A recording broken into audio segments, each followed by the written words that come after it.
Los periodistas. Los periodistas.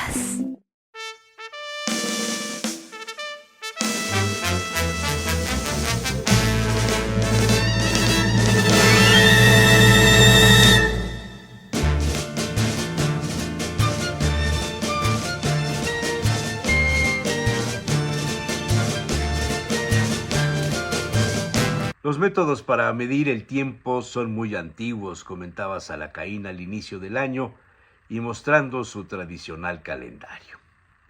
El más antiguo se localiza en Escocia, sobre un monumento mesolítico fechado en el año 8000 a.C. y aportaba información sobre las fases del Sol y la Luna útiles para la agricultura. Otro muy antiguo es el calendario egipcio, 3000 años antes de Cristo y con unos usos similares al escocés. En términos generales, el manejo del tiempo, el fechar, estuvo de alguna manera destinado a un uso muy exclusivo de las clases pudientes y sobre todo de quienes sabían escribir y leer.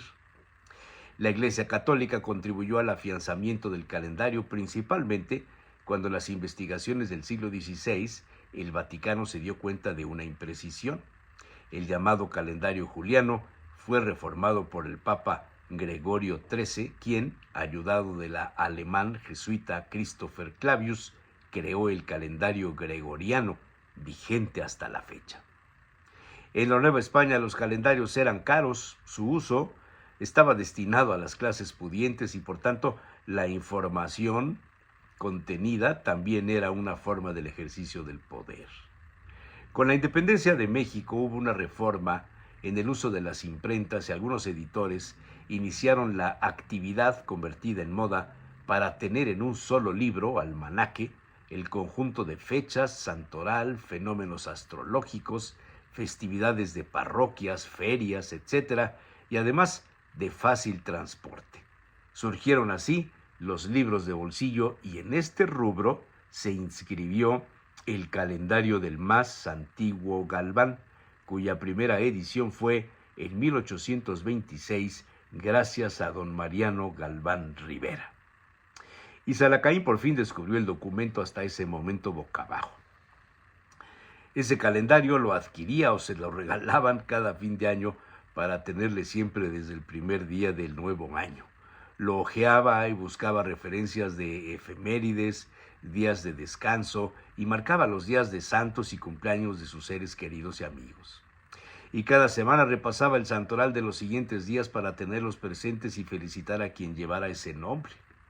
El calendario del más antiguo Galván le servía al aventurero para documentarse también sobre las celebraciones con fechas móviles, como el Corpus Christi, el inicio de la Cuaresma, la Semana Santa y por supuesto los días de descanso laboral frente a las leyes mexicanas.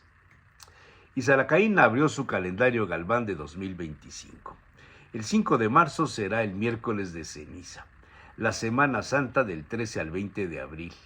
Los amigos empezaron a preguntar sobre su santo y su cumpleaños, aniversario de bodas, y Salacaín consultaba el calendario y leía el párrafo dedicado a ese día, incluyendo los santos a celebrarse. Otros datos curiosos aparecían en la página titulada Notas cronológicas.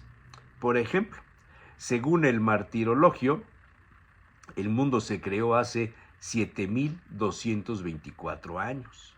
El periodo juliano inició hace 6738 años. El diluvio universal fue hace 4982 años. La Ciudad de México se fundó hace 700 años. La aparición de la Virgen de Guadalupe fue hace 494 años. El teléfono fue inventado por Graham Bell hace 149 años. El fonógrafo de Edison apareció hace 148 años. La Basílica de Guadalupe fue erigida el mes de mayo de hace 121 años. Un apartado le había despertado curiosidad a Salacaín. Se refería a los cultivos de bajo consumo de agua en México. El calendario explicaba la escasez de agua a nivel mundial es un desafío creciente que afecta a millones de personas y amenaza la seguridad alimentaria. En ese contexto, la elección de cultivos que requieren poca agua es crucial para la sostenibilidad agrícola y la seguridad alimentaria del país. Y el calendario del más antiguo Galván recomienda para este año la siembra del nopal, pues, además de su bajo consumo de agua, el nopal es una fuente importante de nutrientes y tiene múltiples usos, desde alimentación humana hasta forrajera y medicinal. También recomienda el agave, se adapta a climas secos, tiene un ciclo de vida largo y requiere de poco mantenimiento. Le siguen las recomendaciones de sembrar quinoa, frijol y el huizache. Ese arbusto pequeño, espinoso, se usa como forraje en la alimentación de los animales, permite recuperar suelos, se usa para curtir pieles y en la producción de la goma y resinas. Salacay se dispuso a poner en la agenda del inicio del año el consumo de más nopales, y en casa de su abuela se acostumbraba a tenerlos muy a menudo. Servían y se colocaban en un platón junto a cebolla recién rebanada y rábanos cortados en trozos pequeños, aceite de oliva, a veces se añadía orégano en polvo o perejil finamente picado.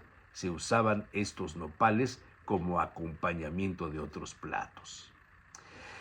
Pero una de las recetas estrella hasta la fecha consumida por Salacaín eran los huevos revueltos con charales y nopales en salsa verde de tomates asados.